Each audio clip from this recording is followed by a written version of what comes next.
NIT जिसने खुद ने परमिट दे करके, बिल्डिंग परमिट दे करके दरगाह बनाई है, वो इस दरगाह को, स्ट्रक्चर को तोड़ कैसी रही है?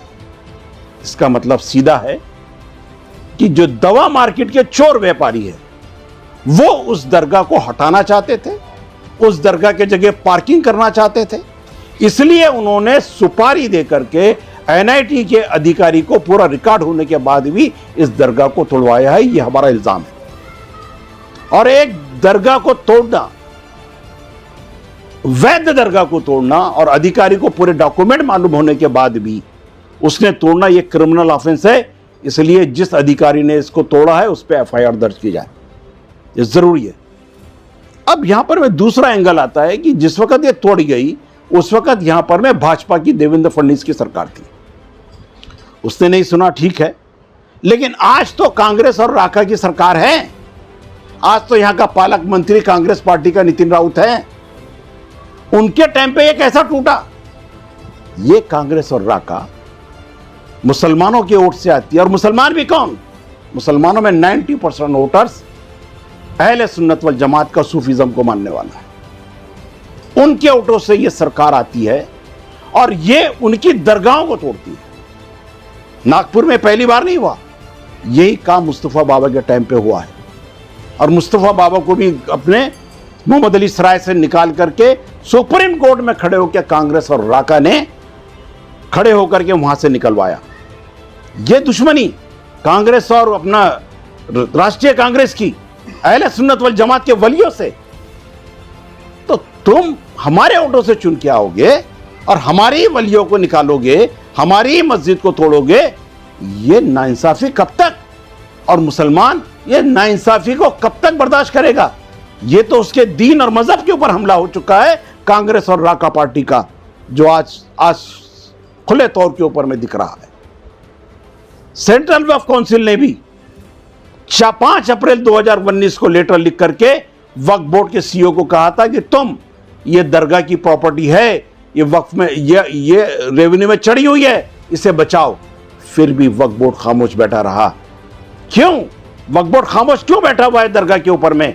क्या इसलिए कि वक्फ बोर्ड के अंदर में जितने भी मेंबर्स है ये सब के सब वहाबी और देवबंदी है, जो दरगाह को नहीं मानते। इसीलिए तुम लोगों ने इसको, अपना वक्फ को नहीं चढ़ाई और इसको टूटने दिया। मुसलमानों याद रखो, जब तक तुम ऐसे बेईमान लोगों को वोट दे करके इनके कारपोरेटर, एमएलए और एमपी बनाओगे, ये तुम्हारी दीन और तुम्हारे मजहब को सबसे पहले खत्म करेंगे, जो आज राका और कांग्रेस ने इस दरगाह को तोड़ करके अपना असली चेहरा बता दिया है।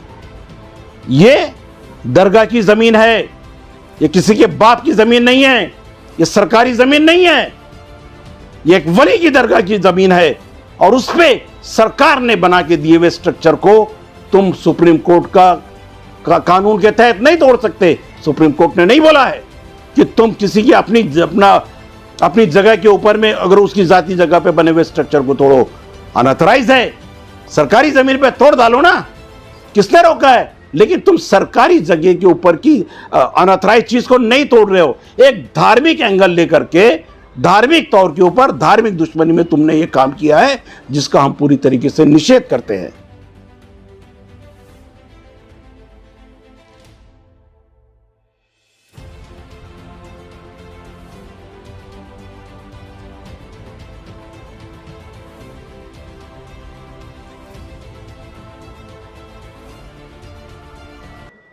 दो सितंबर को शाम 5 बजे महल से ईमान टाइम्स पे एक वीडियो लाइव शेयर किया गया। काफ़ी रिस्पांस मिला आप लोगों से, बहुत बहुत शुक्रिया इसके लिए। उस वीडियो में बात की गई थी अग्रसेन चौक पे हज़रत मुराद अली शाह रहमतुल्लाह अलैह की जो दरगाह शहीद की गई उसके बारे में। तो वो वीडियो में भी हमने कहा था कि मुसलमानों एक हो जाओ का नारा लगाने वाले नागपुर शहर में तो काफ़ी है, लेकिन जब दरगाहों को शहीद किया जाता है तो ना जाने क्यों इनके मुँह पर पट्टियाँ बन जाती है।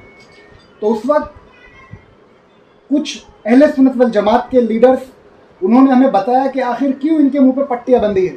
और कल हमने फेसबुक पे और यूट्यूब पे देखा कि जो 2018 में खामोश बैठे थे वो अभी उस दरगाह के पास में जाके इंटरव्यू दे रहे हैं और उस पर पॉलिटिक्स खेल रहे हैं। 2018 में जिन नौजवानों ने, जिस तंजीम ने आवाज़ उठाई थी अभी भी 2021 में भी वही नौजवान और वही तंजीम बढ़ चढ़ के उसमें एनएमसी एनआईटी का विरोध कर रही है, उस दरगाह के तोड़े जाने का विरोध कर रही है।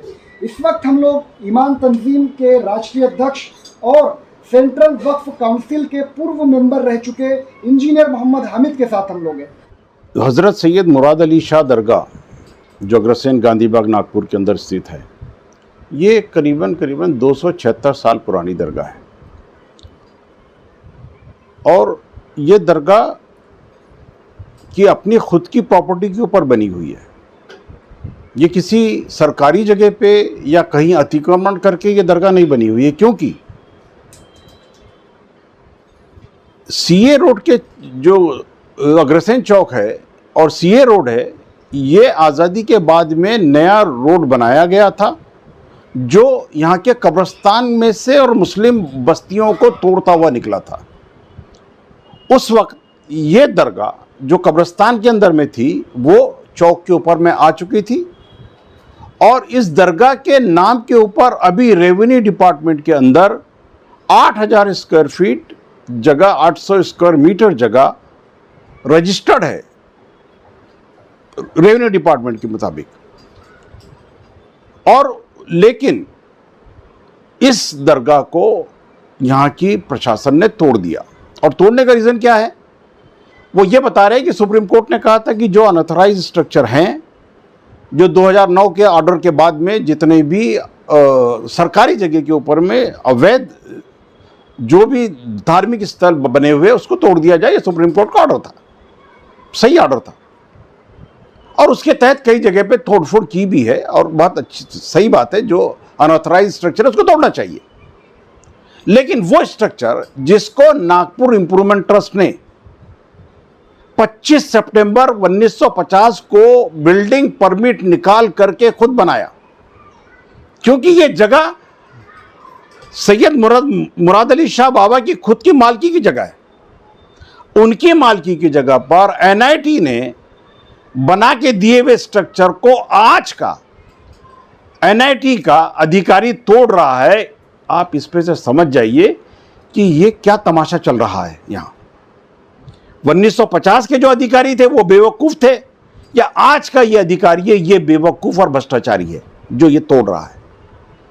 हमें जो पता चला है वो ये है कि जो दवा मार्केट बना हुआ है वो भी हजरत सैयद मुराद अली शाह के 800 स्क्वायर मीटर जगह के ऊपर बना हुआ है, जिसको अवैध तरीके से बिल्डिंग बना करके एनआईटी वहां का किराया खा रही है, जबकि ये दरगाह को जमीन को वक्फ बोर्ड के अंदर रजिस्टर कराना चाहिए था। लेकिन अहले सुन्नत वल जमात के अंदर में जो दरगाहों की देखरेख करते हैं उसमें दरगाहों के ऊपर जाहिल लोग बैठे हुए, आप पूरे हिंदुस्तान में देख लीजिए, जाहिलों के बैठने की वजह से इनको वक्फ कानून पता नहीं, क्या करना पता नहीं, इनको 2 पैसे मिलते हैं, ये उस काम के लिए वहां मोर्चल लेके बैठ जाते हैं। इन्होंने इस वक्फ की जमीन को वक्फ बोर्ड के अंदर में रजिस्टर्ड ही नहीं करा। जब नोटिस वगैरह आए तो फिर ये सारे लोग भागने लग गए और यहाँ के कुछ जाहिल लोगों ने जो नए नए चोर चकारी करके लखपति बने हुए हैं, ऐसे लोगों ने सामने आकर के इस केस को लड़ने की कब शुरुआत करी। लेकिन अकल नहीं होने की वजह से वो यहाँ के लोकल कोर्ट में गए, जबकि इसके लिए उनको वक्फ बोर्ड के अंदर में जाना चाहिए था, वहां रजिस्टर करना चाहिए था कि वक्फ भी आकर के इसके अंदर में खड़े हो जाता। ये तो अच्छा हुआ कि लेकिन वक्फ के अंदर में भी ये केस जब कोर्ट में गया तो वक्फ को इन्होंने पार्टी बनाया, लेकिन आज महाराष्ट्र वक्फ बोर्ड का कोई भी अधिकारी ने आकर के कोर्ट के अंदर में अपना से नहीं बोला, कुछ भी नहीं कहा। जबकि मैंने इस अपने सेंट्रल वक्फ काउंसिल के एज ए मेंबर 21 नवंबर 2018 को लेटर दिया था मुख्यमंत्री को, महाराष्ट्र के मुख्यमंत्री को, कि ये वक्फ जमीन है, इसको वक्फ बोर्ड के अंदर में रजिस्टर्ड करें। वक्फ बोर्ड के चेयरमैन को भी कॉपी दी, प्राइम मिनिस्टर को भी कॉपी दी, केंद्रीय वक्फ मंत्री को भी कॉपी दी, सेंट्रल वक्फ काउंसिल को भी कॉपी दी, यहाँ के सेक्रेटरी को भी कॉपी दी अल्पसंख्यक मंत्रालय के। लेकिन उसके ऊपर में इन लोगों ने कोई कार्रवाई नहीं करी। ये सबसे अफसोसनाक बात है। अभी ये पता चला है कि इसके पीछे का रीजन है कि वक्फ बोर्ड ने इसको रजिस्टर्ड क्यों नहीं कराया, जबकि वक्फ की प्रॉपर्टी जब दरगाह के नाम पे है, दरगाह का नाम पर है, इसका मतलब ये वक्फ है, इसको रजिस्टर कराना चाहिए था, लेकिन वक्फ बोर्ड ने नहीं कराया। जबकि नागपुर के अंदर का वक्फ बोर्ड मेंबर, महाराष्ट्र का वक्फ board member advocate Asif Qureshi था, उसके दौर में इसको रोका गया, इसको वक्फ के अंदर में नहीं लिया गया।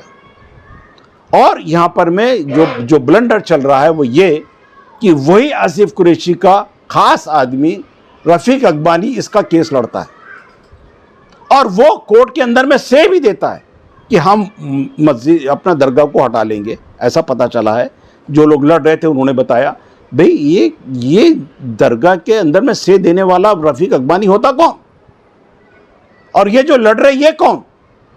और एनआईटी जिसने खुद ने परमिट दे करके, बिल्डिंग परमिट दे करके दरगाह बनाई है, वो इस दरगाह को, स्ट्रक्चर को तोड़ के सी रही है। इसका मतलब सीधा है कि जो दवा मार्केट के चोर व्यापारी है वो उस दरगाह को हटाना चाहते थे, उस दरगाह के जगह पार्किंग करना चाहते थे, इसलिए उन्होंने सुपारी दे करके एनआईटी के अधिकारी को पूरा रिकॉर्ड होने के बाद भी इस दरगाह को तोड़वाया है। यह हमारा इल्जाम है। और एक दरगाह को तोड़ना, वैध दरगाह को तोड़ना और अधिकारी को पूरे डॉक्यूमेंट मालूम होने के बाद भी उसने तोड़ना, यह क्रिमिनल ऑफेंस है। इसलिए जिस अधिकारी ने इसको तोड़ा है उस पर एफआईआर दर्ज की जाए, ये जरूरी है। अब यहां पर में दूसरा एंगल आता है कि जिस वक्त ये तोड़ी गई उस वक्त यहां पर में भाजपा की, देवेंद्र फडणवीस की सरकार थी।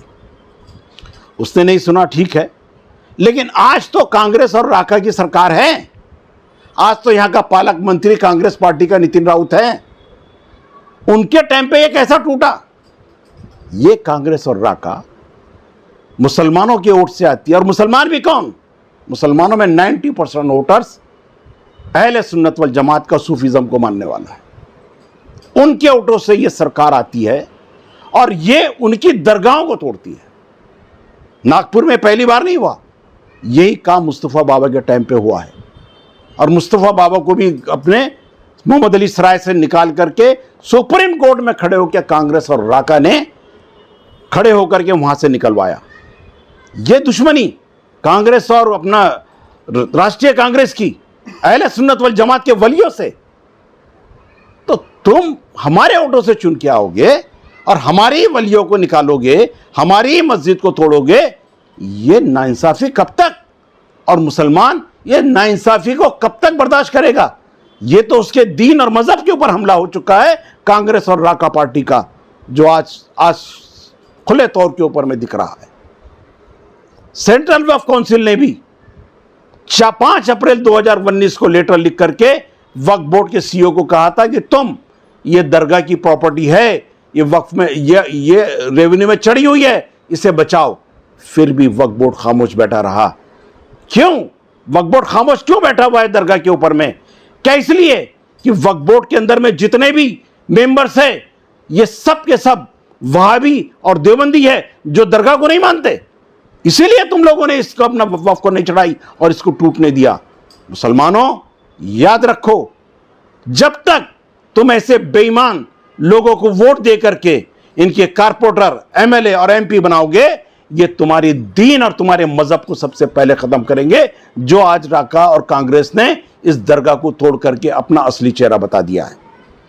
ये दरगाह की जमीन है, ये किसी के बाप की जमीन नहीं है, ये सरकारी जमीन नहीं है, ये एक वली की दरगाह की जमीन है।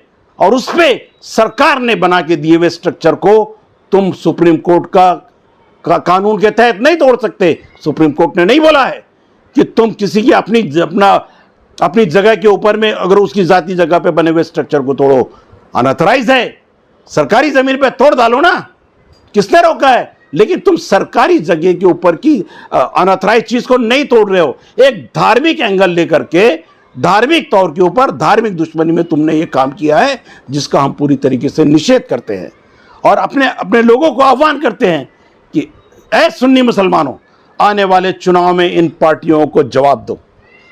चाहे यूपी का चुनाव हो, चाहे नागपुर कारपोरेशन का चुनाव हो, तुम्हारे वली को इन्होंने तोड़ा, तुम इनको तोड़ करके इनको जवाब दो।